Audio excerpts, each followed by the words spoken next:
This is a Mormon missionary, or as they like to refer to themselves now, the Church of Latter-day Saints. That's like a whole PC move, you can tell right there.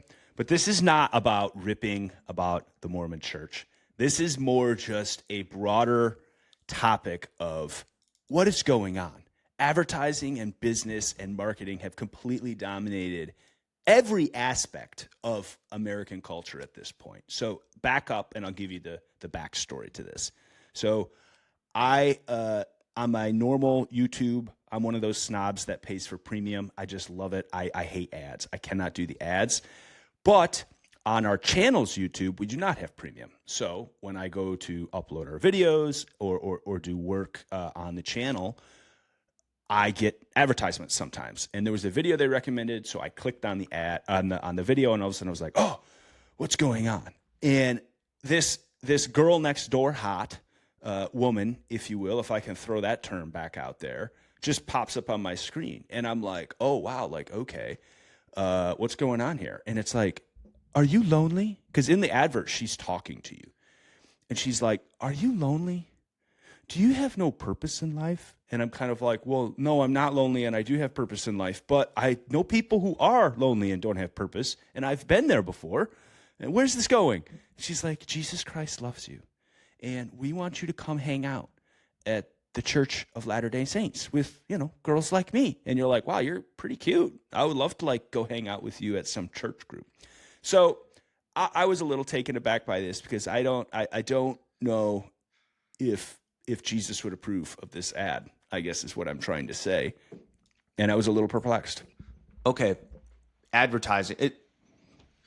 This is kind of wild. I see what you're saying. Like the churches shouldn't advertise, and they shouldn't advertise in a way that targets sad, lonely people, especially sad, lonely men on the internet, of which there are many. However, I mean, so you say Jesus wouldn't approve. Don't you think Jesus did a decent amount of advertising? Granted, advertising was different 2,000 years ago. But what I'm trying to say is this anything different, or is this just I won't say regression to the norm, but same old, right? Jesus goes on tour. He's like, I'm going to impress people. I'm going to turn water into wine. I'm going to need to make food. I'm going to give big speeches. Everyone knows who I am.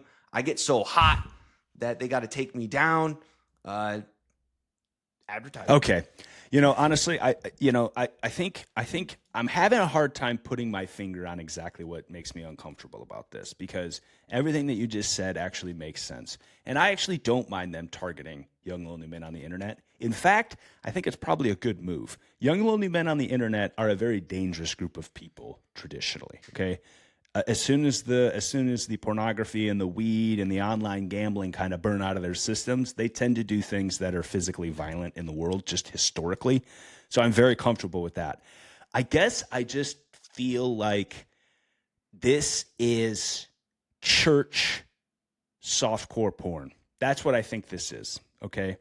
And I know I just came up with that term, but this has got all the signals of just like, I'm actually going at this like, we've got this woman in front of you, and it's kind of like a degrading to the sex sells thing. I think they're advertising God with sex appeal is what makes you feel uncomfortable. I think we're arriving at what makes me feel uncomfortable in this picture.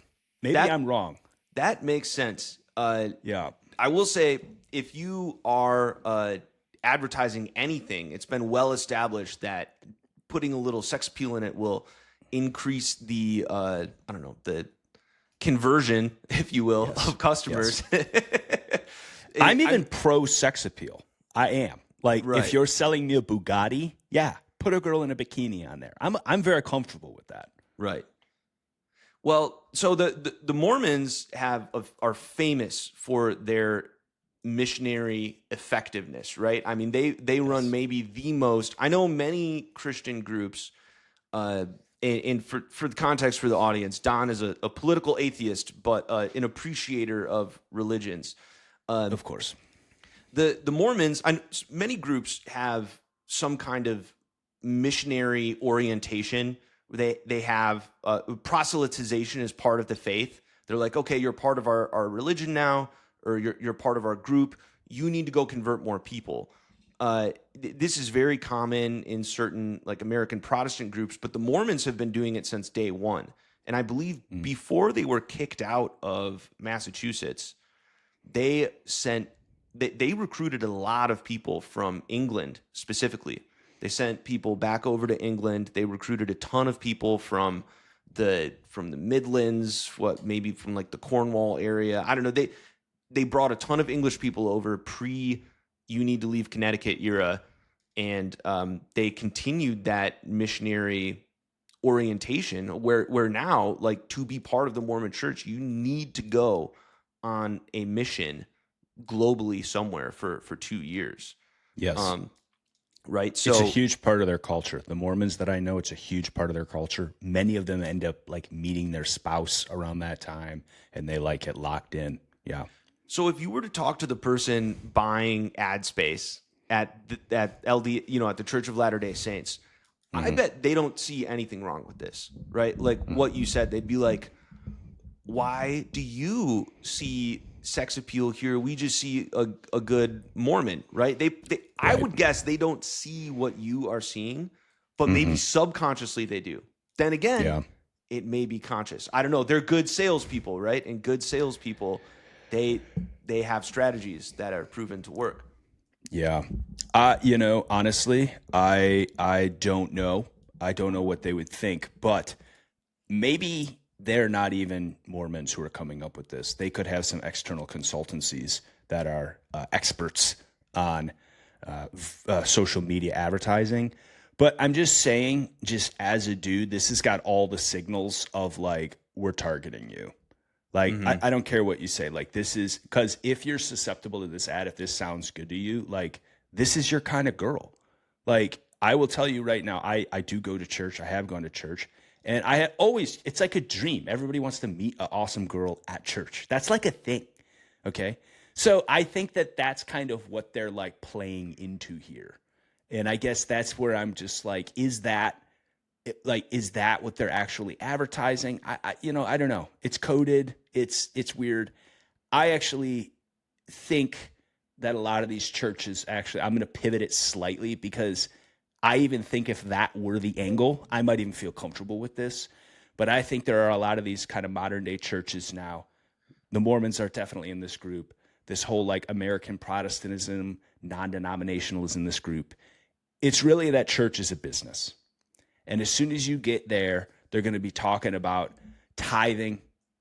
If God really loves you, if you really love God, you're going to start putting a little more cash in the plate. And so I actually would be interested not in the conversation of moralizing around this post, but I want to know how they're calculating ROI on their ad spend. That is the conversation that I actually want to have with these folks, because that conversation is definitely happening within their ranks. These ads are not cheap, man. What's the conversion rate? I know I made that joke earlier, but it's a good one. Oh, oh my goodness. Did you really? I didn't even catch it. I love that joke. No, this stuff can be very cynical, where you start out being like, we're going to bring people into the faith, whichever faith it may be, and you end with kind of I don't know what the right word, boiler room or like a Wolf of Wall Street sales approach.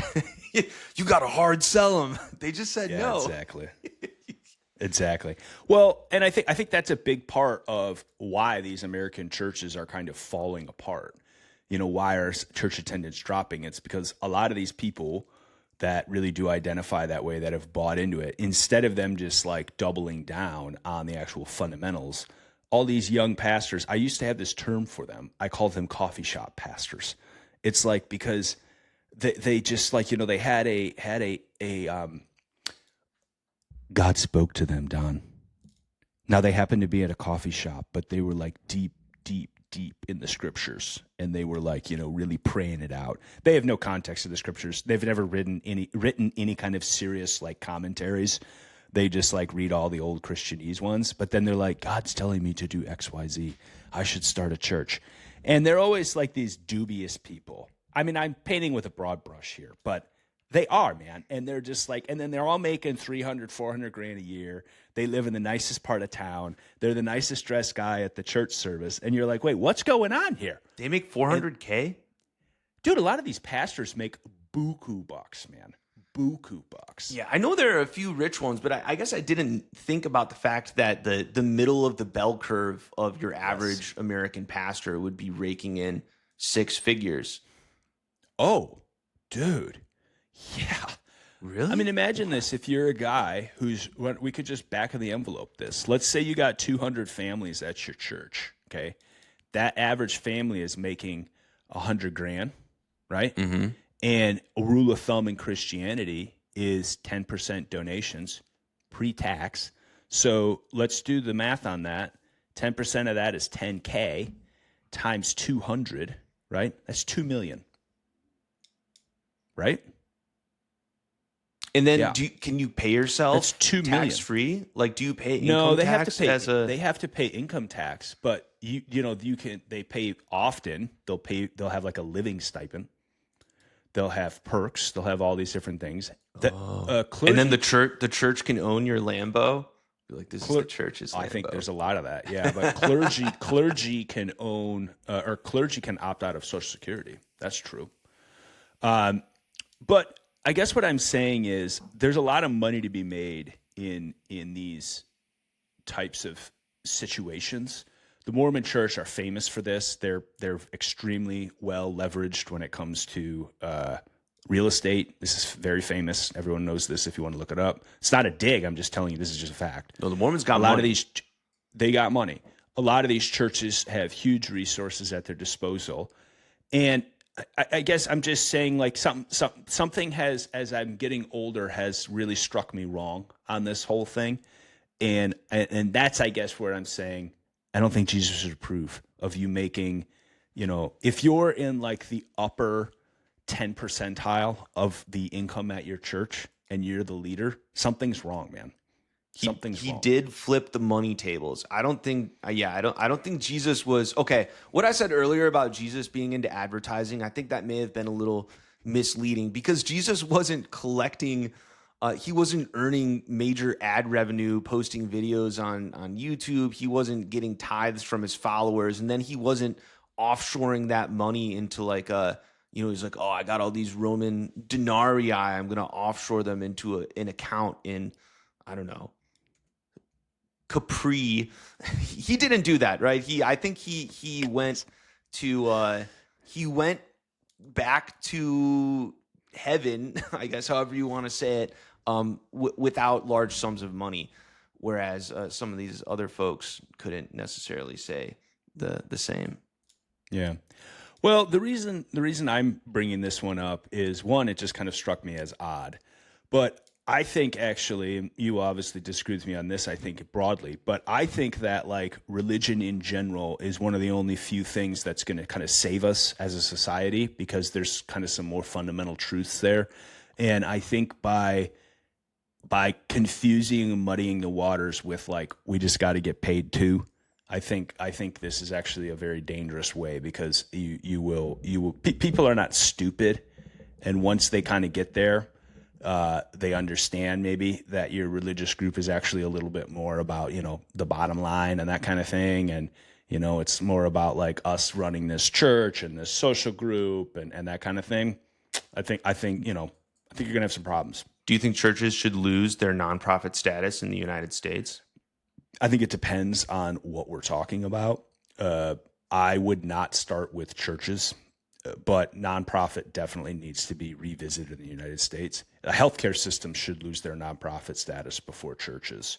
But, I mean, I think there should be some re-examining of the nonprofit status when it comes to these kind of things. I mean, there's a very famous story, and I don't know all the details, about how the Church of Scientology got their nonprofit status. Mm-hmm. It's like a whole like back and forth story, and with the IRS, and there was like big federal lawsuits, and they ended up winning. Well, and now I think what they did is they sued individual members of the IRS in a targeted manner to harass them until they were granted nonprofit status. Is that the story?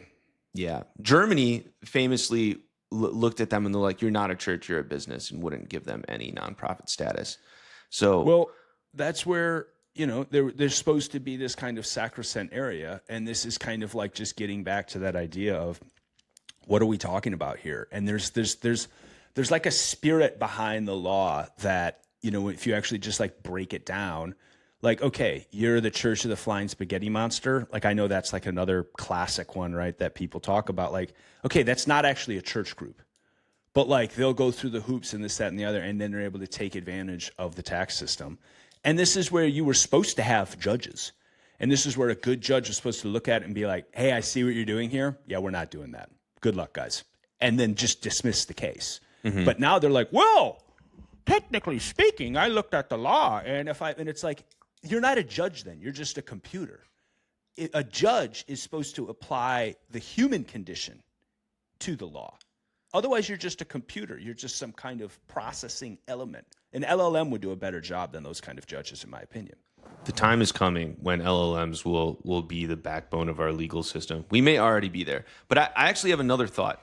Do you think that the nonprofit status, okay, there are good nonprofits out there. Before we had any kind of welfare state, like before the New Deal, churches managed almost all of the social assistance in the United States. Churches and like the Moose Lodge or whatever, fraternal societies, however you want to call them. Fraternal orders. Yeah. These nonprofit groups basically ran social assistance for people who were down on their luck, right? Which is why that's my understanding is that's why they are excluded from having to pay taxes.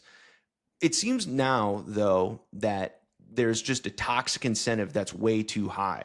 Like if Don wanted to go start the Church of Don, which I could go into some details on. I have some good ideas. Don could run the classic like LLC grift where your LLC owns everything. You minimize your taxes. You write everything off without the tax element. If it's a religious ministry, so the ministry of Don. Should we just turn the Don and Brederick program into a ministry and minimize our tax bill? That's fascinating. Maybe I could see it going there, maybe trajectorily. I mean, you get some pretty serious, listeners. And we're going to address one of our listeners later in the program. We hear you, we love you, and we love the audience. So I could see us going there. I think that this is one of these kind of slippery slope type things, but it's very obvious now that a lot of these NGOs, these non-governmental organizations, these so-called nonprofits, like a lot of them are actually just like you said, tax schemes where instead of having so-called true believers, and there are many true believers in the Mormon church, there's many true believers in American Protestantism, Catholic, like all of these, there's a lot of like very genuine people there. We're not talking about those people. Again, I know we have brain dead audience members, and we're not talking about them. We're talking about the grifters right now, and we're talking about the obvious people. I remember watching an interview with like the guy who was one of these Satanist churches, and he was like very explicit. He's like, we think it's, all this religious stuff is wrong and fake, so we are intentionally going to be taking advantage of the laws set up to exploit them, and their idea was to undermine them. I will say devout Satanists are very upset with those non-Satan believing Satanists. Exactly. Posers, regardless. That's a whole different rabbit hole. There is tension within the Satanist community among stuff like this as well. I have heard that. I do not know any Satanists personally, but I have met Satanists, and I would agree with your assessment. They range from grifters to, again, some very disturbed people. I don't know how you possibly... Devout Satanists, are interesting. But that's kind of where, that's going to be, I think, a theme maybe on this podcast is trying to tease out like these subtleties when it's a little bit more loosey-goosey. But this is one of these. Like, okay, if you're running a church and you own more real estate than like Exxon Mobil, like, okay, we have to start asking some questions here. Like, what's going on? Why do you guys have all this money that's been built up? I thought you were supposed to give, like, all of this money out to the poor, and they're going to come up with some reason, well, this is a capital asset that we use to actually carry out our mission. And they'll come up with some, clown, circus reason of why they need all this stuff. But to your point, it's like, No, like it's obvious that you guys are just building up wealth and you're not actually doing the services that you claim. That's a problem. Well, let me talk about the Mormons here, specifically because we started by talking about this lady in the screenshot who is a Mormon missionary. I met the exact analog of this woman when I was in college. I was walking through the University of Michigan Diag, go blue, and you know the Diag, they'd always have different people of different religious affiliations trying to convert you. Set up there. There was the guy who had the big sign that would say something like sin, and it would say like it'd be an acronym like sodomy, investiture scandal, and infidelity, maybe NASCAR. Yeah.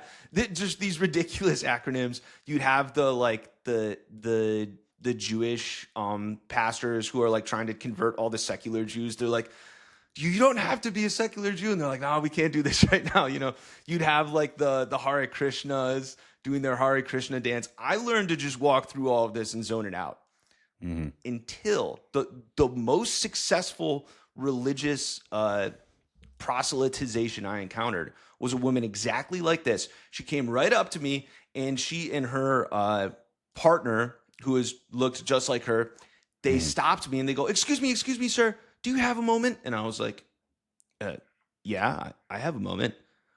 Okay, we have a question for you. And I'm like, oh, okay, what is the question? And they go, okay, have you heard of Jesus? And I was like, yeah, I've heard of Jesus. I'm familiar with this Jesus guy. And they're like, okay, cool. Another 3-second pause. Did you know that Jesus came to America? And then I was like, whoa. I need to hear this. Yes. Dude, and they got me hooked, man. They walked me through. They're like, yeah, look, so then like Levi and Nephi and the Israelites came over too, and then and they had this book and this diagram and the like, you know, business cards like, here, call me at this number. Dude, they were locked in. They knew exactly what they were doing. And I was actually impressed. I gained respect for Mormonism because it did not feel like they were wasting my time.